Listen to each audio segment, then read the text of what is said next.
ये कहानी उस व्यक्ति की है जिसने व्हीलचेयर पर बैठकर ब्रह्मांड को पढ़ लिया। स्टीफन हॉकिंग नाम आपने सुना है, लेकिन उनकी जिंदगी में एक ऐसा रहस्य छिपा था जिसके बारे में दुनिया आज भी नहीं जानती।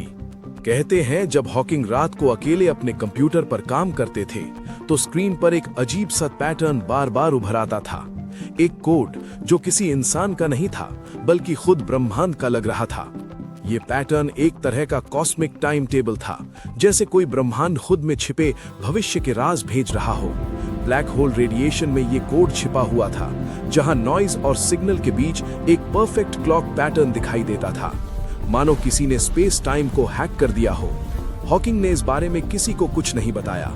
उन्होंने सिर्फ अपने नोट्स में एक लाइन लिखी, if this is real, humanity is not ready. अगर ये सच है तो इंसानियत इसके लिए तैयार नहीं है। उस रात के बाद हॉकिंग बदल गए, जैसे वो समय के खिलाफ लड़ाई लड़ रहे हों या शायद भविष्य को रोकने की कोशिश कर रहे हों। कुछ महीनों बाद उन्होंने उस पैटर्न के आधार पर एक कैलेंडर बनाया, एक कॉस्मिक टाइम टेबल, जिसमें लिखा था कि भविष्य में कौन सी कॉस्मिक घटनाएं होने वाली हैं, कब छोटे ब्लैक होल फटेंगे और कब पृथ्वी के पास से एक अदृश्य ऊर्जा लहर गुजरने वाली है।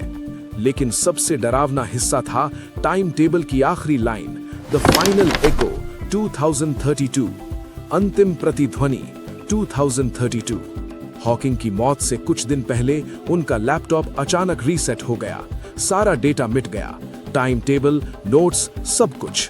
लेकिन उनकी व्हीलचेयर के कंट्रोल मॉड्यूल में एक फाइल मिली, नाम था एको 0। फाइल में सिर्फ एक छोटा सा ऑडियो मैसेज था, ब्रह्मांड खुद को दोहराता नहीं लेकिन संकेत भेजता है, और अंत में बस एक शब्द, प्रिपेयर, तैयार रहो।